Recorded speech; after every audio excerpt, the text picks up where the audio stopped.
Welcome to the Rising Latterly podcast. Each episode, you will learn something fascinating so you can bring big ideas to your small talk. Your growth is our growth.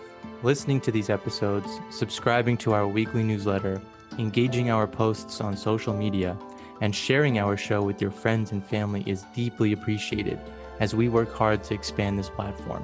You can also visit our page at buymeacoffee.com to contribute what you think the show is worth. To the folks who are taking this step, we can't thank you enough. Look for the link in our show notes for more details about how you can support and follow us. And now, please enjoy this episode. So this is going to be a little bit of a different episode. We're actually going to focus on a book that was written a long time ago. What I think is so interesting about it is that a lot of the ideas that are explored in the book are incredibly topical today. The book is called The Culture of Narcissism, American Life in the Age of Diminishing Returns. It was written in 1979 by Christopher Lasch. I had never heard of Christopher Lasch until I picked up this book, but he was a cultural historian and a social critic. And as we were laughing last night, he definitely puts the critic and social critic. He was not too happy with the state of affairs in America when he wrote this book in the 70s, but he's a super bright guy. Give you a little background. He studied at Harvard. He was a Rhodes Scholar. He wrote a number of very influential books, this being one of them, and taught at Northwestern for a number of years. And to give you kind of sense of his mission in life, I'm actually going to crib a line here from Wikipedia. Lasch, quote, sought to use history as a tool to awaken American society to the pervasiveness with which major institutions, public and private, were eroding the competence and independence of families and communities. Lasch strove to create a historically informed social criticism that could teach Americans how to deal with rampant consumerism, proletarianization, and what he famously labeled the culture of narcissism, end quote. What really struck me reading this book, as I just mentioned, was that I haven't really encountered anything that's so perfectly encapsulated the present cultural moment in American 2021, at least from my perspective. And, you know, the amazing thing is this book was written 40 years ago. So I just feel like Lasch kind of had a crystal ball on a lot of things that had to do with American culture and where it was headed. And I think much of what he talks about has only intensified since then. We can't cover all the ideas shared in the book because it's a pretty long book, but there are many. And I'd like to share a few that really got me thinking, if that's cool. Absolutely, that's cool. And what else is cool is that you're the only one who read this book. So I'm coming into this hot. That's true. Well, no, I'm actually coming into it ice cold. Well, I think it actually makes it interesting because, you know, when you like read a book and you kind of like fall into the person's frame of reference, and he's a very compelling writer. So I'm eating all this up like, yeah, this is so true. But I'd be curious, you know, if some of these ideas resonate with you coming into them with a kind of clean slate. I think it'll be interesting. Totally. So the first idea that I wanted to talk about was this idea that with the proliferation of all these recording devices in the world, Lasch talks about the fact that we kind of find ourselves feeling as though we're in a constant state of surveillance. Like we step outside, we don't know if we might be being recorded. We don't know when we might be being recorded. And understandably, that kind of alters the way we behave in our public lives. It becomes harder to be an authentic version of ourselves in the public sphere. As Lasch writes, quote, life presents itself as a success of image or electronic signals, of impressions recorded and reproduced by means of photography, motion pictures, television, and sophisticated recording devices. Modern life is so thoroughly mediated by electronic images that we cannot help responding to others as if their actions and our own were being recorded and simultaneously transmitted to an unseen audience or stored up for close scrutiny at some later time. Smile, you're on candid camera. The intrusion on everyday life of this all-seeing eye no longer takes us by surprise or catches us with our defenses down, end quote. Now, you know, he wrote that in 1979. That was before iPhones. That was before social media. That was before the internet. And now, you know, we're living in an environment where there truly are cameras everywhere. There's a camera in nearly every person's pocket. And I feel like as a result of that, when we step out into the public world now, we're in a state of sort of mutual surveillance. Like you never know who's recording what at any given time. You never know if you might say the wrong thing in public and it ends up on Twitter and you end up being attacked by like 100,000 people, or if you'll end up on Twitter and the news cycle will pick it up. Like, we live in a world now where the news cycle reports on the behaviors of private citizens. How many times have we seen that happen? So I think, as we talked about before on the show, people have become more allergic to having difficult conversations, or, people might have become more afraid recently of saying something that's controversial and it coming back to haunt them. And I think that may, per Lasch here, like stem from the fact that there are all these recording devices out there that follow us around everywhere we go. I could see that and feel that. And it's definitely clear that there's more surveillance and there's cameras everywhere. And you never know when the mic is actually listening to you or not. There's definitely that element, and I think that's going to accelerate as well. So I think this is just part of the way we're going to be living now. But I feel like when he's talking about it, he's kind of talking about it in a really interesting way, because it's like, it makes you think about how many times have people thought about, okay, who am I without my resume? Or who am I without my, without this head, in terms of like, who am I without needing to seek the approval of someone else, right? But the thing is, I feel like there's so much judging that takes place, but it's really interesting because maybe in a way, having this many cameras out all the time could really make us be more authentic in one way. And that is, if we begin to act like we would like when we were children, which is our most authentic self. Like, think about yourself as a baby and that being your authentic self. And think about babies being like loving and kind, and they don't really express judgments or bias, right? They kind of just are living off of instinct. Now imagine if that was really what you defined as your authentic self. And imagine if you are feeling like a camera is on you all the time. Well, maybe it would drive you to always be kind and loving and compassionate and empathetic, because you're on camera, but you also know you're tying yourself to your like most authentic self, which is, again, if you think about it as like being a baby. So this is kind of weird, right? But it's like, what an ideal state would be where you're a kind person, you do it because it really is your authentic self, but you're able to also be the person who can drop F-bombs and like say the things that you really want to say, and it comes out and it really doesn't matter because everyone knows you're a nice person. And maybe you drop F-bombs because that's like really a comma in your sentence, or maybe it adds comedy to the way you deliver things.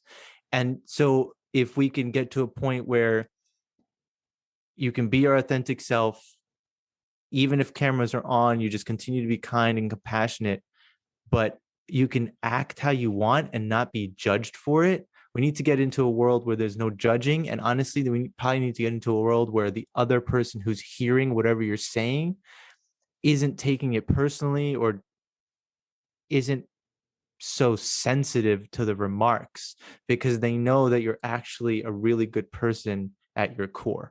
Yeah, I think like collectively we've become a very kind of nice culture on the surface, and Lasch talks a lot about that. We could talk about it, later in this conversation, but I think the sort of the standard of being polite and of being agreeable has become so elevated in recent years that if someone does drop that F-bomb, even if it's part of their like casual language, they're seen as sort of like breaking the social etiquette. So it's like, if we could get to a point where people were operating from a place of kindness and compassion, but at the same time they were able to show kind of the rougher parts of their personality too, without being judged for it, I think that would definitely be that would be the ideal equilibrium. Yeah, so I'm saying that the surveillance aspect of it really, like, if we shift our perspective on it and treat it as an opportunity to be nicer to each other, Could be interesting. I don't know. No, it's definitely harder to get away with being an asshole for sure in this world, which was maybe a positive thing. So let's Um, say that is the ideal state that we agree on, right? Like you can be who you are, you can drop the F bomb, there's no judgments. Like what do you think would need to take place or be in place for that to actually happen? I think this actually does kind of tie into this theme of the bureaucratization of corporate life that Lasch talks about. It seems a little bit tangential, but I think it actually connects. So he talks about like how heading into the mid 20th century, organizations ballooned in size and got increasingly bureaucratic. So people went from like being self-employed or being an employee of a small business to going and working for these super large organizations. And a consequence of that was that success became less contingent on strong performance and work ethic and more contingent on portraying the personality of a winner, as he said. So, it became more of like a perception is reality environment. And I think like how many times have we heard the expression like you have to sell yourself, like in an interview or when you're talking with a manager at work. That is the quote from last year that kind of sums that up. He says an employee has to, quote, sell himself as if his own personality were a commodity with an assignable market value. And so I think like tying it back into what you just said, I think a lot of this stems from sort of like corporate organization culture and people having to present a sort of sanitized version of themselves at work and fit a mold there. And we're also in an environment now where what people do outside of work can affect their opportunities at work. So if you need to be a sanitized person at work, then now you kind of need to be a sanitized person in your public life as well. So I think a lot of what might need to change is people being able to kind of like let their hair down at work and not have to be that sort of nice, agreeable person there. I think there could be big changes that ripple out of that. That would be my kind of theory. Yeah, and I think that is true in the large organization with many layers and many agendas, but now having some experience in the startup world, I think it's very different because in the startup world, you actually have a group of people that have to move in the same direction to make something work and to make something happen and make something, you know, build something together. Like this needs to happen as opposed to in a large corporation where it's kind of already established and you can kind of come in and cruise control. I Mm-hmm. think that in the startup world, you need to be really performing at a high level and show capacity pretty much all the time. And you have to be able to work very well with a bunch of other people from different teams, whether it's within your own sales team or product team or engineering team or cross functionally. And I think that when you're in a small organization or a startup vibe, again, like you have to move in the same direction. So it really is based on performance. Mm-hmm. Meanwhile, I think in the bigger corporations, you have to play the game. You have to do all that to experience any mobility. I think the other part about this whole idea of you mentioned your professional brand versus your brand on like a Saturday night or a Friday night. Mm-hmm. If you remember our fifth episode, we talked about how unified your brand identity is probably going to become. Like we talked about how your Instagram, your LinkedIn, your real life outside of work and your real life inside of work are all going to start to come together. And in the context of that first piece of this conversation around surveillance, I'm kind of thinking that that's actually pretty cool because you can, in my opinion, actually be more of yourself in today's era than in like 1979 when Lasch wrote this book. Again, this is my opinion, but I think that if all you do is love and all you do is have fun, all you do is actually bring value to the table, then like you can do that across all of your personas. And it like having it blend together and then also knowing that it could be all under surveillance. Like if all you have to do is be a nice guy and a kind guy or gal, then that like kind of makes living a little bit easier and probably more fun. And if you think about it, it's like people are drawn to people who have swagger. It's definitely, in my opinion, an instance of um being where being different is better than being better. If you can have all of this start aligning and feel like there's no judgment and feel like there's no real issues, like I am who I am here and I am who I am outside of these walls, and it's all good. It's actually a better way of living. Well, yeah, I think definitely if you can take the leap of faith and be authentic in both the way you present yourself at work and in the way you present yourself at home or like in your personal brand, like then you have an opportunity for alignment and sort of like the freedom from putting on a mask. I think, but that leap of faith needs to be taken, I guess is what I'm saying, because otherwise if your persona at work isn't a really realistic representation of who you are, and then now you also are creating a personal brand that's not a realistic representation of who you are, then you're kind of trapped, right? Because then you can't be your real self at work, you can't be your real self in your private life. So it's like if it is all going to merge into one sort of a unified brand identity, then you have to take the risk and be who you are. Yeah. Which, I mean, again, feels like the only thing to do. It's a lot easier said than done, but look at many of the successful people, they're basically themselves. Mm-hmm. Yeah. Well, yeah, moving on to another kind of big idea that definitely connects with what we're just talking about of creating your own personal brand. One of the things that Lasch talks about at length is how we become a culture sort of overwhelmed with the proliferation of visual and audio images.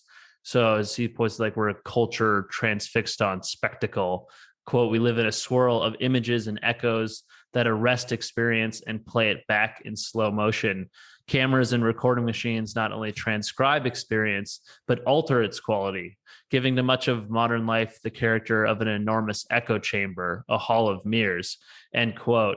And that development that Lasch was reporting on in 1979, I think sort of has been taken to its logical extreme with Instagram, right? Which is just a stream of straight images. And a consequence of all these images from Lasch perspective that are incoming is that the line between reality and fiction has become very blurry. Like if you go back 100 years ago, people really had no means to record themselves. They weren't self-producing thousands of pictures and videos of themselves every year like we are now. And now not only are we producing all this content, but we're also curating it for others to see on social media.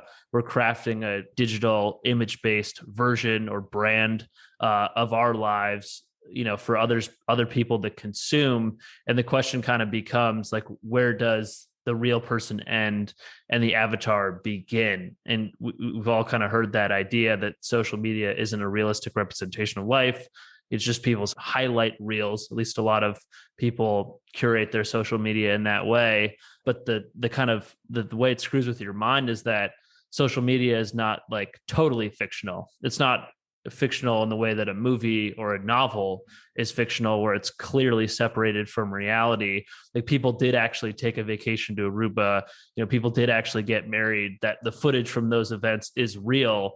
Just like Keeping Up with the Kardashians is scripted, but it actually is featuring a real family. And again, like the psychological consequence of that line being blurred between reality and fiction, again, according to Lasch, is that real life starts to take on the quality of feeling a little unreal as well. There's this sort of creeping in from the digital world of unreality into real life itself. I think you kind of see it like in the way that maybe people have had that sort of like creeping feeling that we're like living in a simulation that's come on in recent years. And I think that probably that feeling wouldn't have really presented itself had the digital space not grown to the size it has. And anyway, I just feel like I kind of agree with Lasch. I feel like our sense of position and reality has lost a little bit of its concreteness because the line has become so blurred. And a lot of people spent time on screens in games during the pandemic, so that accelerated all of this. And think about it, he was pretty spot on a lot of this. And I agree that our brains we're not built or designed to like have this many tabs open and take on this many pieces of content and this much data all at once and like so consistently. I obviously like you can feel the pressure on your brain if you spend too much time in front of a screen over prolonged periods. Like we're just not designed for it. But on the flip side, I was thinking like, imagine how lonely it really was back in the day when you had just trees, sounds of birds and insects around you. Like imagine you're living and it's like you don't even hear the distant the sound of cars in the distance.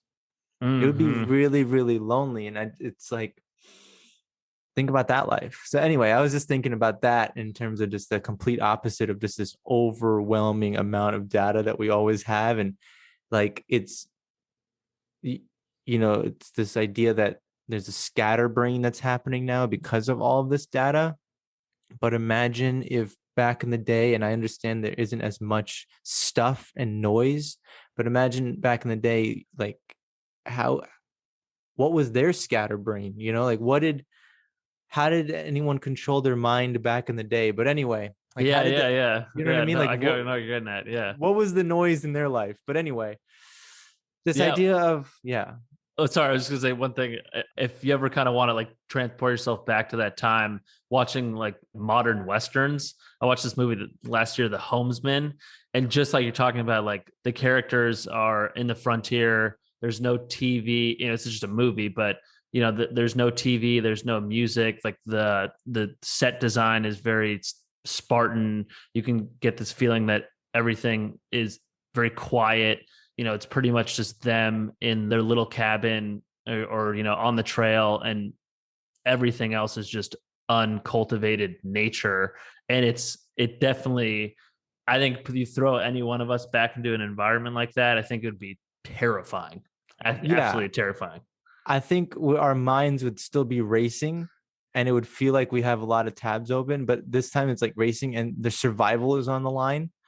But it's funny you say that because I was on a hike recently and we're going and we hear the crunch under our feet and we're listening to the birds and the insects, and then like you'll hear some people just come by with like their radio on, and it's just funny to me. It just, in this context of thinking about, here we are in 2021, and even if we go hiking, some people bring their music with them. Right. Yeah. So anyway, we're going off on a tangent. I want to bring it back to what you were trying to talk about, which is this idea that the line between reality and your virtual avatar self is becoming more and more blurry. And I mean, immediately the thing that comes to mind is meta and metaverse. But I have to say that the article that you sent me earlier this week from New York Magazine, where they talked about how it might be dead on arrival, was really interesting to me because I never really thought about the fact that Apple actually is probably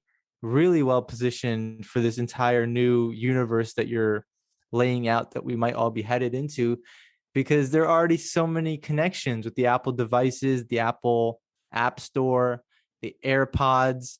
I mean, we find ourselves, at least I know I've found myself many times, there'll be nothing playing and I'll still have my AirPods on. It's like become a part of me.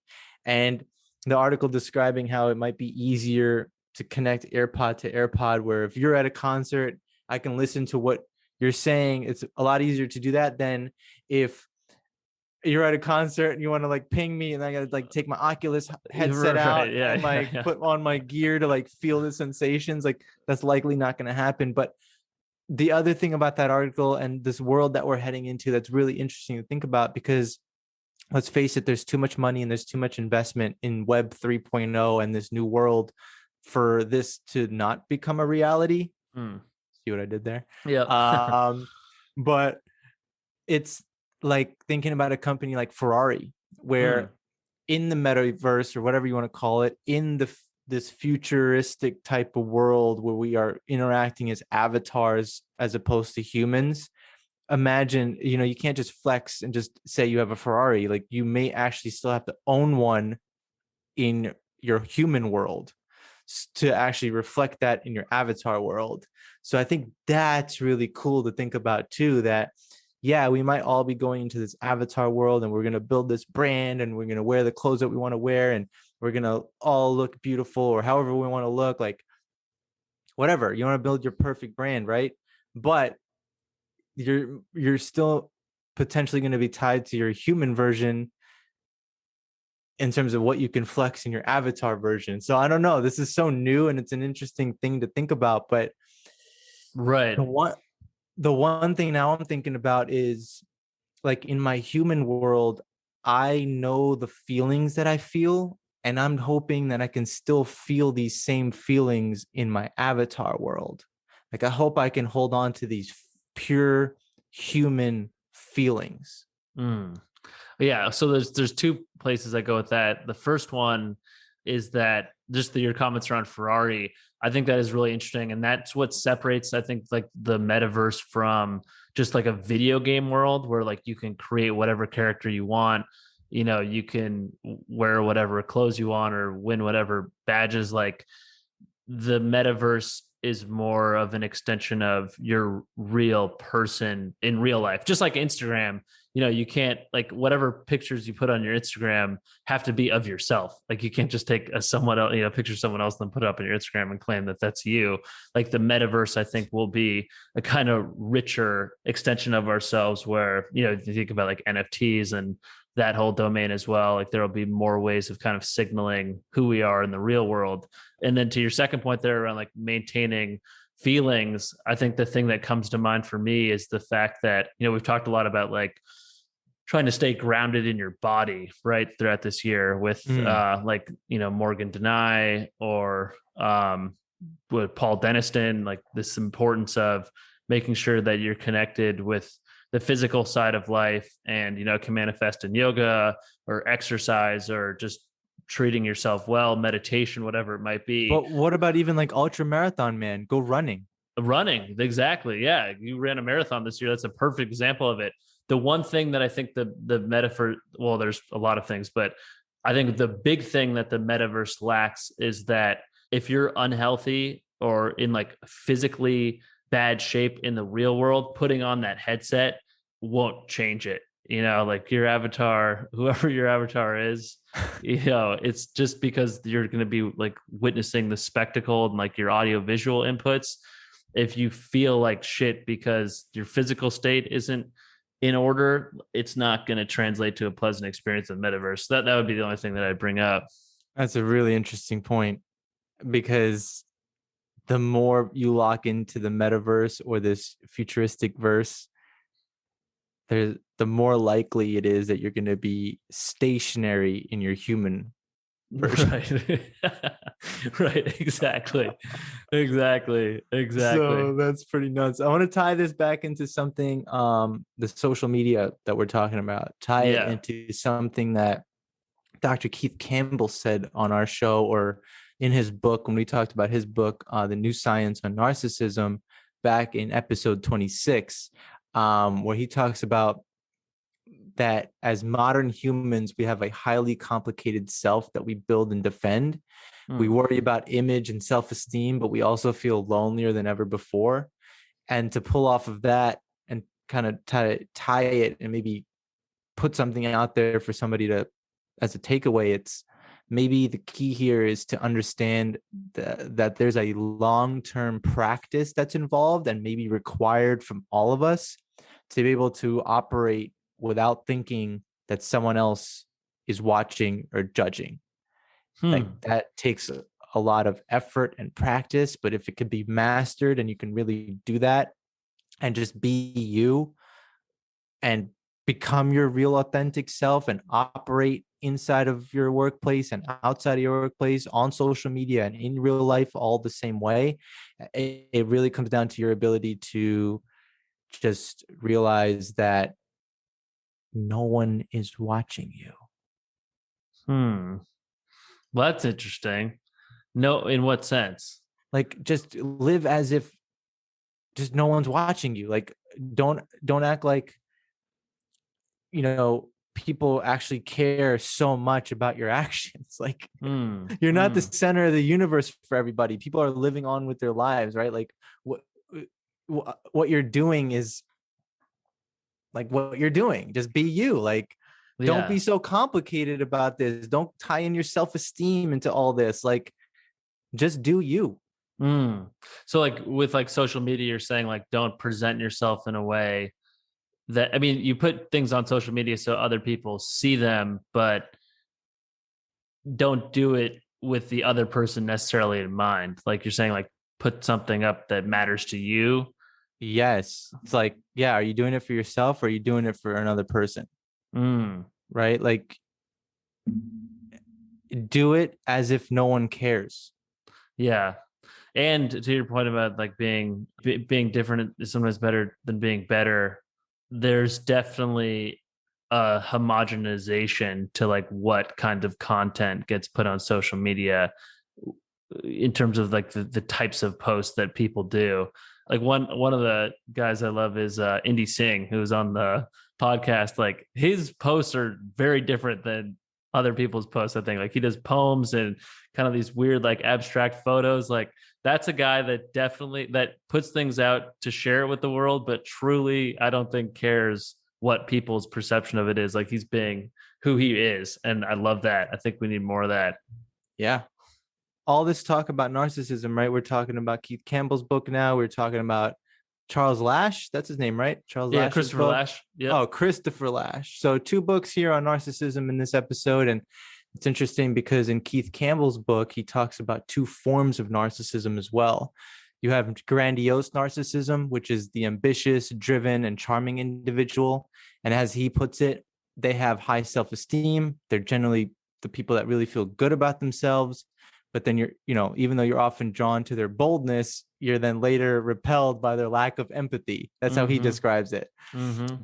Then you have vulnerable narcissism, where these are the people that are introverted and depressed and are easily hurt by criticism.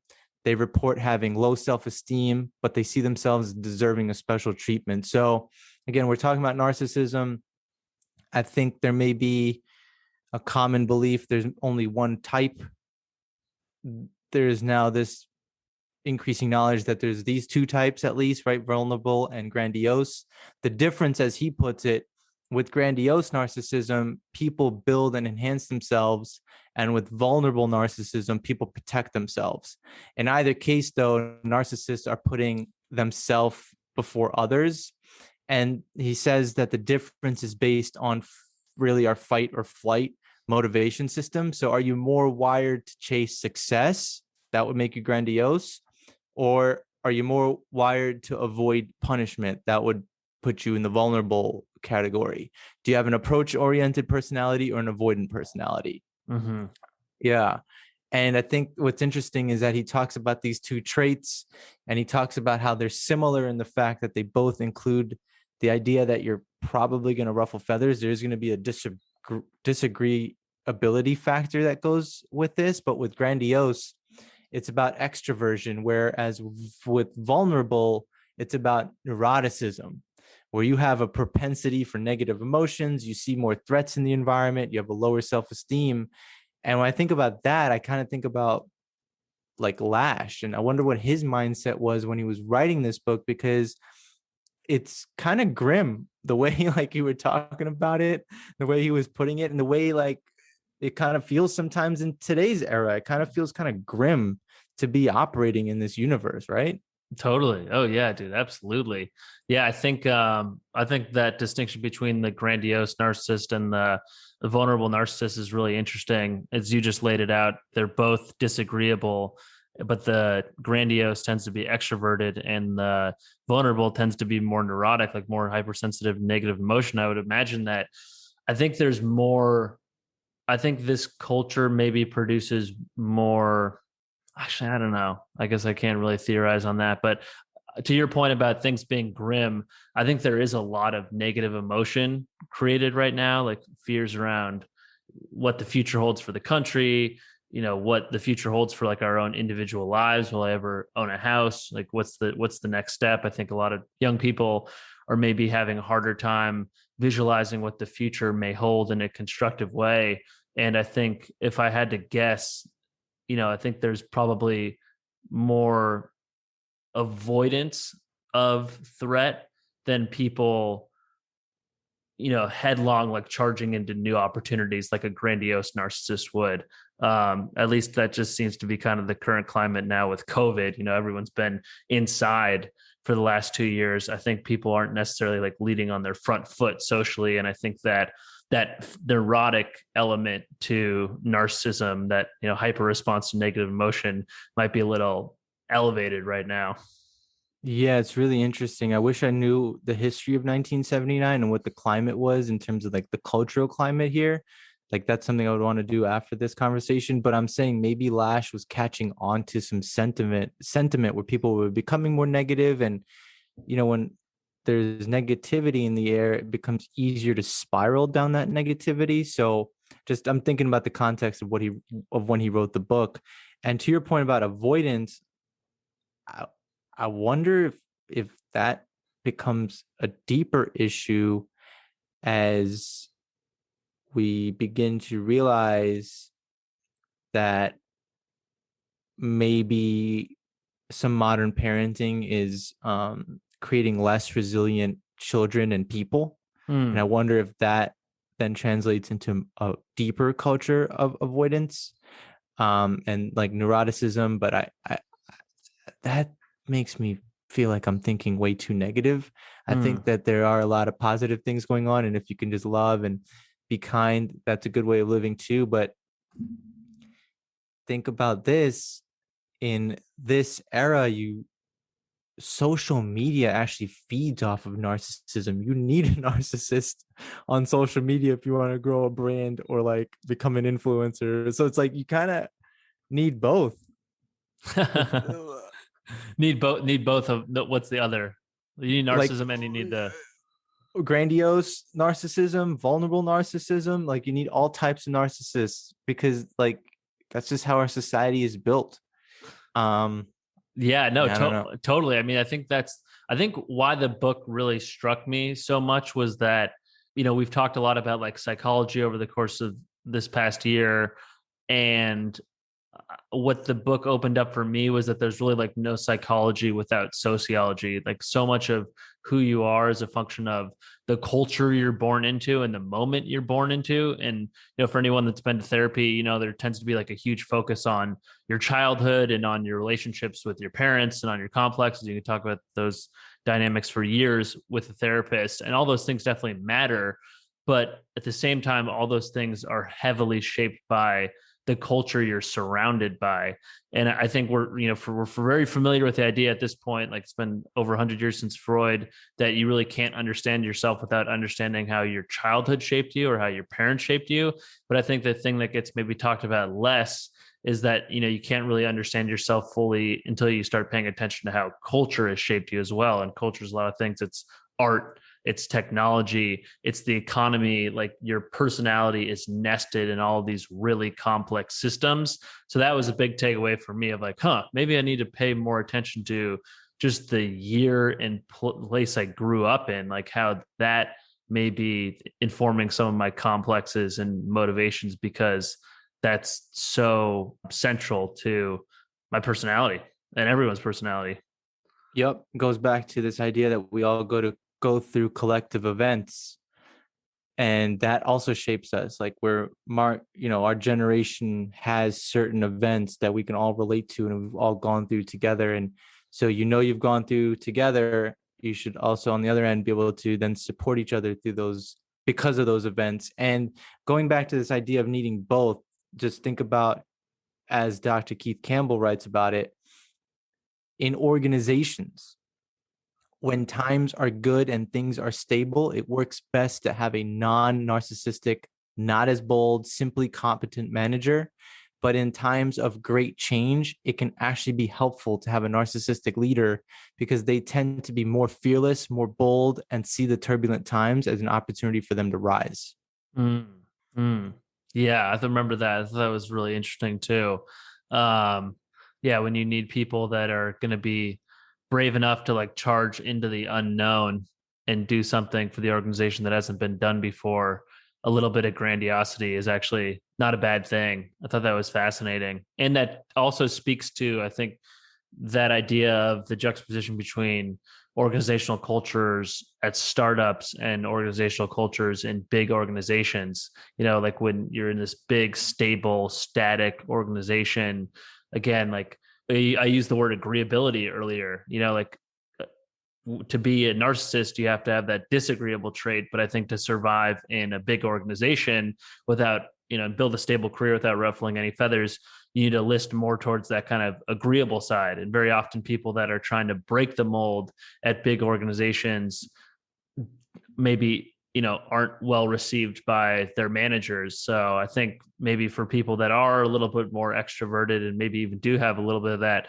disagreeable tilt, a smaller startup environment where they can quote unquote move fast and break things, that might be better suited for their personality. Yeah. It drives home why just living with love and doing meaningful work is really, and like actually bringing value and doing things for other people, like all those elements are probably just things that we need to think about. And I think that noise and greed and fear are like things we could put on the side and try to ignore. And if we could do that, as Dr. Campbell says, we'll all be okay. Yeah, that's how he did end the book on a pretty positive note, if I remember. Yeah. Yeah.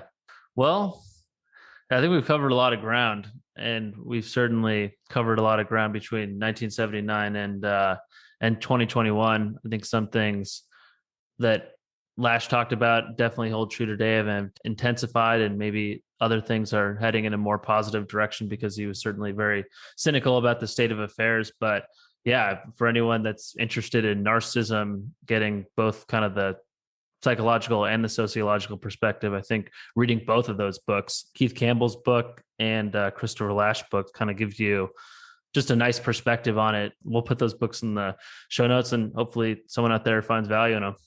Yeah. I think I'm trying to see like what's the summary? Like what did I take away? Let's see. Yeah, this kind of conversation makes me feel like it's all on how you're viewing the world. Like it doesn't have to be so negative, and maybe it's just like be as nice as you can. Like that's I think the easy, that's what I'm really gathering from all this is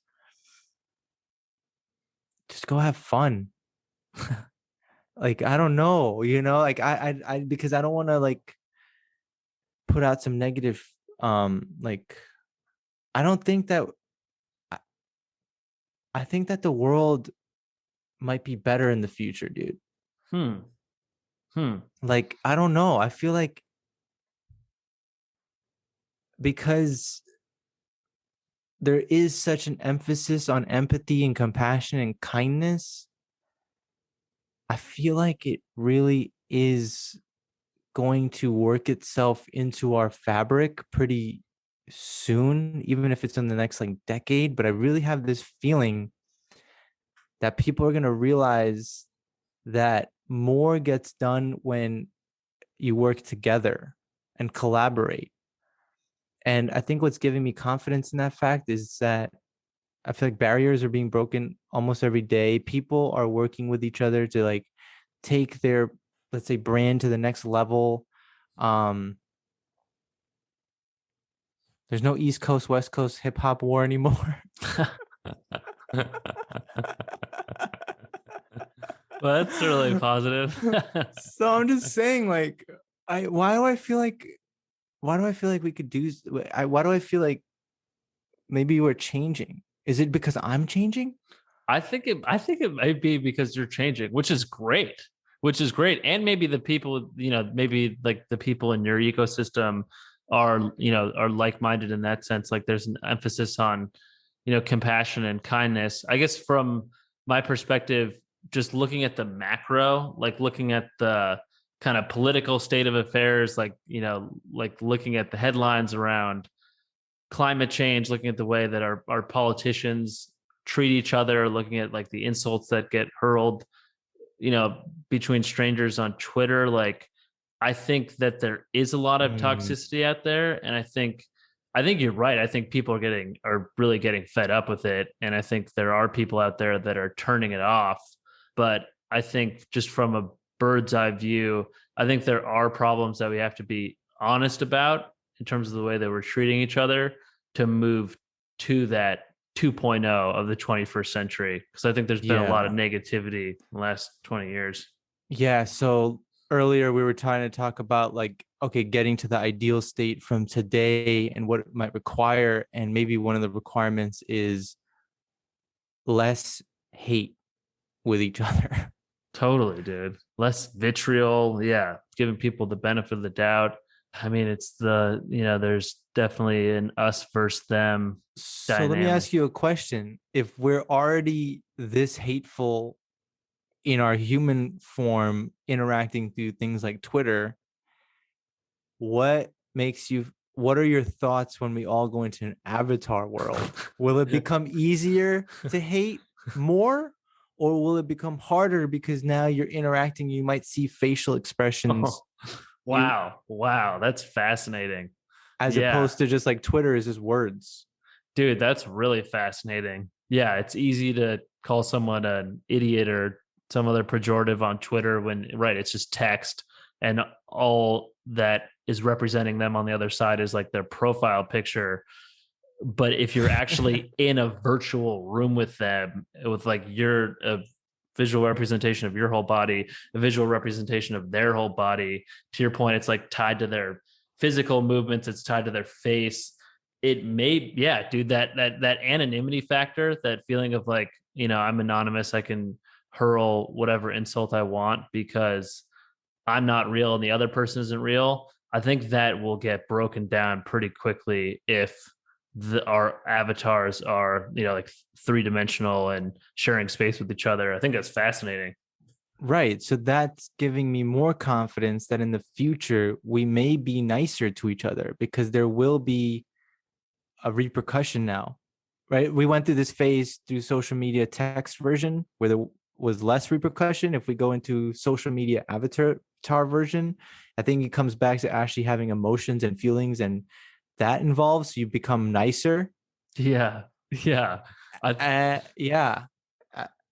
And at some point when everyone can read each other's minds, I think now is probably the time to just start building your thick skin, because you're going to read somebody's mind one day and they're probably talking smack about you, and you're going to have to just like learn how to operate in that realm.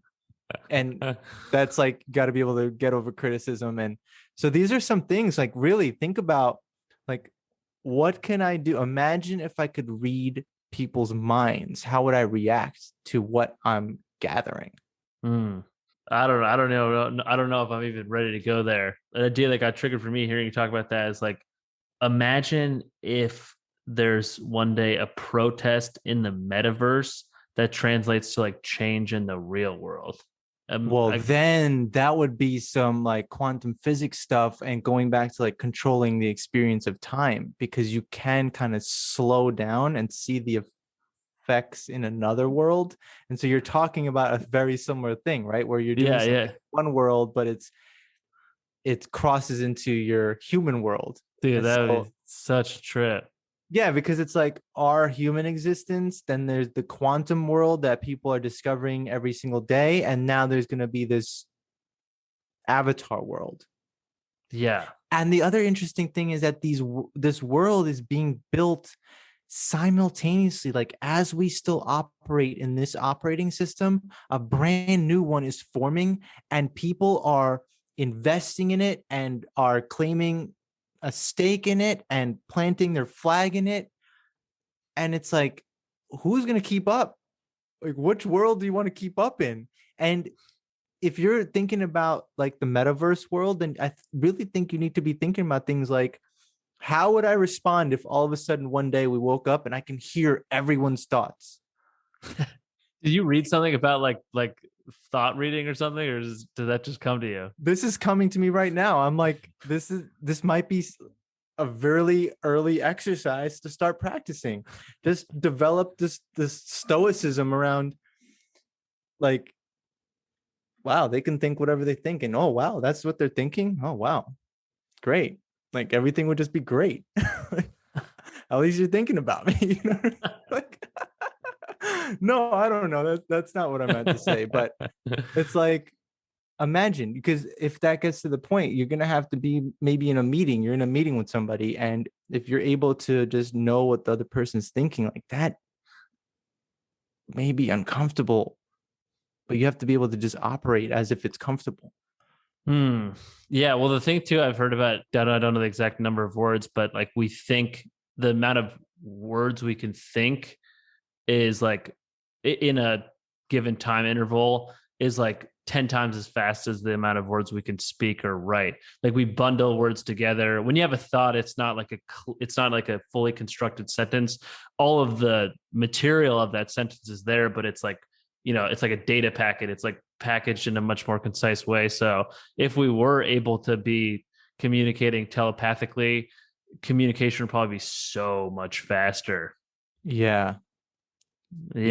But I think, wow, it kind of just blends into this just being your authentic self. I think what we're maybe landing on is, in the future, the only way to survive and succeed is to be your authentic self. And if your authentic self has some dark thoughts, then your authentic self has some dark thoughts. And that's just what it is. Right. And if other people have dark thoughts, then you got to be cool with that too. If you want people to be cool with your shadow, you got to be cool with other people's shadow.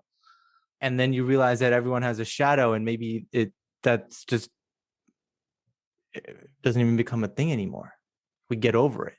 Yeah. Like, I don't know. I really feel like it would be we're headed to, I think, a better existence with all this stuff in place, because it's going to make us just have to be nicer to each other and to ourselves. So I guess my question for you is like, why do you think that if the internet was like the first sort of iteration of this, why did the internet not make us nicer, but like the next development will be more positive in your mind? I guess that would be my question. Because the emotions and the feelings, it goes from just simply text and your profile picture to right. the idea that even if you're sitting on your couch, you're still interacting in a different way, in a way where you may see instant feedback of what you're saying. And, if you power through that feedback, if you see someone getting upset at what you're saying or just disturbed, and you keep spewing, that's clearly more, it's just a continuation of the reflection of yourself. But there's a good chance you wouldn't send 50 tweets if after like the first few you noticed that the person that you were degrading or being condescending to was just like having enough of it.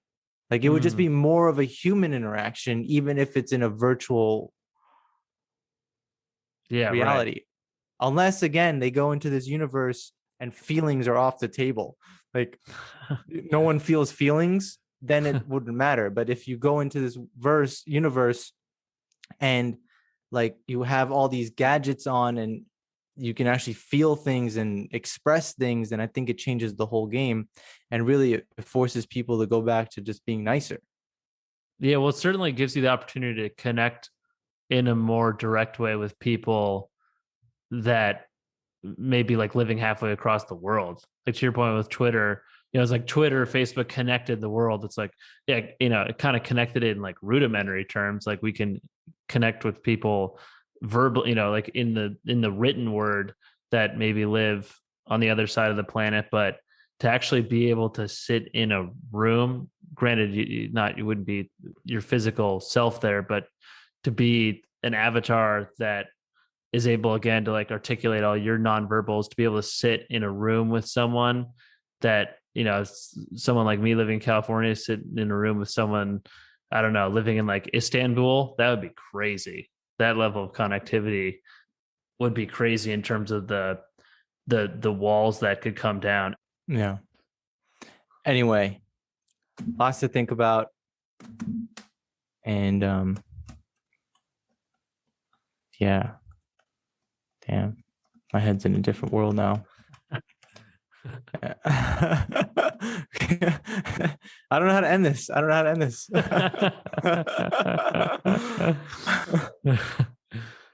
So yeah, I don't know either, man. And neither the world doesn't know how to end this either, dude. I mean, we don't know where it's going. So I guess we'll just leave it on a ... All right, let's leave this on a ... If you enjoyed this episode, you can sign up for the Rising Weekly newsletter sent out each week. Every Friday, we expand on the episode with insights, recommendations, and more. You can sign up at risinglaterally.com. Thank you.